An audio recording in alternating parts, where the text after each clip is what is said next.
Hello friends, जिन लोगों को kidney में स्टोन हो जाता है वो लोग चाहते हैं बिना ऑपरेशन के उनका किडनी का स्टोन ठीक हो जाए। जो पेशेंट्स किडनी स्टोन को लेकर आते हैं सबकी इच्छा होती है कि बिना ऑपरेशन के हमारा किडनी का स्टोन ठीक हो जाए। तो उसके लिए आज हम बात करते हैं कैसे आपका किडनी का स्टोन बिना ऑपरेशन के ठीक हो सकता है। और आपका किडनी का स्टोन 5 mm से छोटा है, यानी कि 0.5 सेंटीमीटर से छोटा है, तो उसके लिए आपको कुछ अपनी डाइटें चेंज करनी पड़ेंगी और कुछ दवाइयां लेनी पड़ेंगी। उससे आपका किडनी का स्टोन निकल सकता है। दवाइयां तो आपको डॉक्टर्स प्रिस्क्राइब करेंगे, तो अगर आपका खाना पीना क्या चेंज करना वो थोड़ा बहुत हम आपको हम डिटेल में बता देते हैं। एक, आप नॉनवेज खाते हैं तो उसके अंदर जो मटन खाते हैं, मांस खाते हैं, उसको खाना बंद करेंगे या उसका कंजम्पशन को कम करेंगे। 2 नंबर, जो कच्चा नमक होता है, जो नमक ऊपर से घेर के खाते हैं सब्जियों में, सलादों के ऊपर, उन सबको आप कम खाएंगे या नहीं खाएंगे, क्योंकि अगर ये नमक को आप कम खाएंगे तो आपका स्टोन निकलने का चांस ज्यादा होता है, स्टोन का बड़ा होने का चांसेस कम हो जाता है। ये कच्चा नमक कहाँ ज्यादा होता है? आपका पापड़ में ज्यादा होता है, अचार में ज्यादा होता है, फास्ट फूड्स में ज्यादा होता है। इनके कंजम्पशन को आपको कम करना पड़ेगा। 3 नंबर पे आपको पानी पीने की क्वांटिटी को बढ़ाना पड़ेगा, क्योंकि आपका पानी आप ज्यादा पिएंगे एक डायोटर का काम करेगा, फ्लश आउट होगा यूरिन, तो यूरिन फ्लश आउट होके यूरिन निकलने का चांस के साथ में किडनी स्टोन निकलने का चांस बढ़ जाता है। इसलिए आपको 3 से 4 लीटर करीब पानी मिनिमम पीना चाहिए अगर आपको किडनी स्टोन है तो। 4 नंबर बोलते हैं हम लोग, जो नींबू होता है, पाती नींबू होता है, छोटा वाला जो नींबू होता है, उसको आप पानी के साथ में, भात के साथ में, या फिर राइस के साथ में, दाल के साथ में, कैसे करके शरीर में उसको कंजम्पशन करना है। 1 से 2 नींबू लेंगे तो आपका किडनी स्टोन निकलने का चांसेस ज्यादा रहता है, और लेस देन 5 mm का है। एंड और आपको जो स्वीट्स वगैरह आप खाते हैं उसके कंजम्पशन को आपको कम करना पड़ेगा। इसके अलावा कुछ दवाइयां होती हैं जो आपको कर सकती हैं आपका स्टोन निकलने में है। उसके लिए आप अपने यूरोलॉजिस्ट, नियरेस्ट यूरोलॉजिस्ट को दिखाएं। 2 नंबर पे आता है कि स्टोन आपका 5 mm से ज्यादा है, यानी 0.5 सेंटीमीटर से ज्यादा है। उसके लिए आपको क्या करना चाहिए?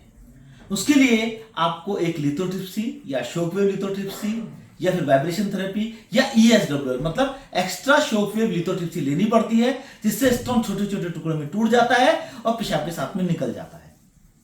क्योंकि ESWL पिछले 25-30 सालों से मेडिकल लाइन के अंदर है और इसके बहुत अच्छे रिजल्ट्स हैं। अब बात करते हैं कि ये कितने दिनों में स्टोन निकल जाता है। अगर आप मेडिकल थेरेपी ले रहे हैं, डाइट को चेंज कर रहे हैं, लेस देन 0.5 सेंटीमीटर का स्टोन है, तो आपको खाना पीना चेंज करने से लगभग 3 महीने के अंदर स्टोन यूजुअली निकल जाते हैं। फिर हम लोग आपका टेस्ट करा के देखते हैं कि स्टोन निकला या नहीं। और अगर ESWL देते हैं तो ESWL के अंदर हम लोग पेशेंट को, जो ESWL का वाइब्रेशन थेरेपी का टाइम होता है वो होता है 40 मिनट से लेकर 1 घंटा। उसके बाद में 2 से 3 सप्ताह बाद में पेशेंट को हम बुलाते हैं और एक एक्सरे करके और USG करके देखते हैं कि स्टोन है या नहीं। कभी कभी वाइब्रेशन थेरेपी से स्टोन टूट तो गया पर एक बड़ा फ्रेगमेंट रह जाता है, बाकी छोटे छोटे निकल जाते हैं, तो आपको 2nd, 3rd या 4th सेटिंग ऑफ ESWL लेने की जरूरत पड़ सकती है, स्पेशली आपका स्टोन अगर बड़ा है और हार्ड स्टोन है तो। अब हम जो वाइब्रेशन थेरेपी देते हैं यूजुअली 2500 से लेके 3000 शॉक वेव्स देते हैं एक बार के अंदर, और यूजुअली कुछ पेशेंट में तो मोस्ट ऑफ द पेशेंट के अंदर 1 सेटिंग निकल जाता है, किसी में 3 या 4 सेटिंग भी लग जाती है। अब बात करते हैं सक्सेस रेट कितना होता है इसका। जो इसका सक्सेस रेट होता है वो 80 to 90% सक्सेस रेट होता है। 10 to 20% के अंदर कुछ स्टोन फ्रेगमेंट्स निकल नहीं पाते हैं, उनको हम किसी न किसी अन्य सर्जरी की पद्धति से के द्वारा निकाल सकते हैं। लेकिन बिना सर्जरी के अगर कोई स्टोन निकल जाता है वो तो बहुत ही बढ़िया बात है, 80 to 90% लोगों के अंदर निकल गया, और 10 to 20% में रह गया है तो उसको हम सर्जरी करके निकाल सकते हैं। तो इसमें डरने की कोई बात नहीं है, ESWL सेफ प्रोसीजर है, इसमें आप एक चांस ले सकते हैं। अब बात करते हैं कि किन किन पेशेंटों के अंदर किडनी स्टोन लेना चाहिए, कैसे हमको पता पड़े कि इस पेशेंट को वाइब्रेशन थेरेपी या शॉकवेव लिथोट्रिप्सी काम कर जाएगी और इन पेशेंट में काम नहीं करेगी, जिसके अंदर हमको माइक्रोसर्जरी करना पड़ेगा। तो सबसे पहले तो बात होती है स्टोन साइज कितना है आपका। अगर आपका सिंगल स्टोन है, अगर आपका किडनी के अपर हिस्से में या मिडिल हिस्से में है तो 2 सेंटीमीटर तक का स्टोन को हम ESWL या वाइब्रेशन थेरेपी देके निकाल सकते हैं। और आपका लोअर कैलिक्स में स्टोन है, lower part of the kidney के अंदर है, उसमें अप टू 1.5 सेंटीमीटर स्टोन को हम वाइब्रेशन थेरेपी या शॉकवेव लिथोट्रिप्सी से निकाल सकते हैं। इसके अंदर हम लोग टोटल स्टोन बाउल देखते हैं। ऐसा नहीं है कि आपका एक स्टोन 5 mm का है, एक स्टोन 10 mm का है, एक स्टोन 15 mm का है, तो टोटल बल्क आपका 3.5 सेंटीमीटर का हो गया, यानी 35 mm का हो गया है। उसमें vibration therapy shock wave lithotripsy काम नहीं करती है। एक स्टोन होता है तो ठीक है, मल्टीपल है तो पूरा का टोटल बल्क हम निकाल के देखते हैं। नेक्स्ट बात करते हैं कि इसकी हार्डनेस कितनी है। और पेशियंट स्टोन जब शुरू में बनता है तो थोड़ा सा सॉफ्ट होता है, उसके ऊपर क्रिस्टल्स डिपॉजिट हो के उसको हार्ड नहीं बनाते हैं। तो पेशेंट शुरू में हमारे पास आ जाते हैं तो उसका स्टोन थोड़ा सा डेंसिटी सॉफ्ट होती है। कुछ स्टोन जैसे यूरिक एसिड के स्टोन थोड़े सॉफ्ट होते हैं, लेकिन कैल्शियम ऑक्सलेट मोनोहाइड्रेट के बहुत दिन से स्टोन है तो बहुत हार्ड स्टोन हो जाते हैं। इसका पता करते हैं हम एक सिटी स्कैन करके। सिटी स्कैन करके आपके हार्डनेस के लिए एक यूनिट आती है, हाउसफुल यूनिट, इसे HU यूनिट बोलते हैं। हाउसफुल यूनिट के थ्रू हम देख सकते हैं कि आपका स्टोन हार्ड है तो SWL का चांस, शॉक वेव लिथोट्रिप्सी का चांस कम होता है, सॉफ्ट है तो चांसेस ज्यादा होता है। अब 3 नंबर पे होता है पोजीशन ऑफ द स्टोन। और आपका स्टोन लोअर कैलिक्स में है तो स्टोन को निकलने का चांस कम होता है, क्योंकि ग्रेविटी की वजह से स्टोन आपका रीनल पेल्विस में नहीं आता, वहां से आपका यूरेटर के थ्रू बाहर नहीं निकल सकता है। तो शॉक वेव लिथोट्रिप्सी के लिए लोअर कैलिक्स के लिए हम बोलते हैं 1.5 सेंटीमीटर का स्टोन, और अपर और मिडिल कैलिक्स का हो तो 2 सेंटीमीटर का स्टोन निकाल सकते हैं। 3 नंबर कभी कभी स्टोन डायवर्टिकुलम में अंदर होता है, जैसे पेल्विस होता है उसमें कई सारे कैलिक्स खुले होते हैं किडनी के, उसके थोड़े छोटे से रास्ते के थ्रू एक डायवर्टिकुला के अंदर स्टोन हो जाता है, अलग से घर में स्टोन पड़ा रहता है।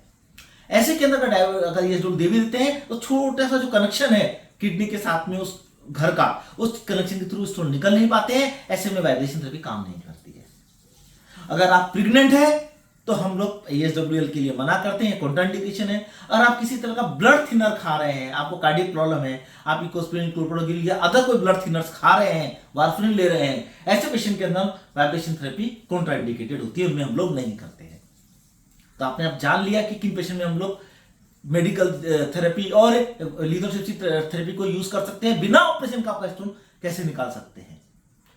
इसके एडवांटेज क्या है? ASWL के एडवांटेज बहुत सारे हैं, जैसे कि आपको डे केयर में आपको छोड़ दिया जाता है, सेम डे भर्ती है, सेम डे आपको छोड़ दिया हमने, आपका किसी ऑपरेशन की जरूरत नहीं पड़ती है, इसमें ब्लीडिंग का चांसेस भी बहुत कम होता है, किसी किसी पेशेंट के अंदर डायरेक्ट थोड़ा बहुत पेन हो सकता है और इन्फेक्शन चांसेस भी बहुत कम होते हैं। लेकिन इसके कुछ डिसएडवांटेज भी हैं। ASWL करते हैं तो कई बार पेशेंट को एक बार सिटिंग में नहीं निकलता है, पेशेंट को 3-4 बार हॉस्पिटल में आना पड़ता है और 3-4 बार उसको सेटिंग देनी पड़ती है। कभी कभी ये 3-4 सेटिंग देने के बाद भी कुछ एक रेजिडुअल स्टोन रह जाते हैं, जिसको हम रिट्रोस्कोपिक इंट्राइनल सर्जरी करके निकालते हैं। कुछ एक पेशेंट के अंदर जो किडनी से ब्लड के बीच में यूरेटर होता है, पतली नली, उसमें आके स्टोन अटक जाते हैं। जो वाइब्रेशन थेरेपी के छोटे छोटे फिलामेंट निकाले हैं वो अंदर नीचे आके अटक जाते हैं, बहुत सीवियर कॉल की पेन होता है। ऐसे पेशेंट को हम अर्जेंटली URSL करना पड़ता है। किसी किसी पेशेंट में ब्लीडिंग होती है, थोड़ा बहुत ब्लीडिंग होना तो कॉमन है, उसके लिए आपके डॉक्टर्स आपको दवाई भी दे देंगे। लेकिन बहुत ज्यादा ब्लीडिंग है तो आप इमीडिएटली मेरे डॉक्टर से कांटेक्ट करें, और बहुत ही रेयरली आपको इन्फेक्शन का चांसेस रहता है। तो फ्रेंड, आज हमने बात किया है बिना ऑपरेशन को आपको किडनी का स्टोन कैसे निकाला जाता है। अगर आपको मेरा वीडियो पसंद आया है तो उसे शेयर कीजिए, सब्सक्राइब कीजिए, लाइक कीजिए। नमस्कार।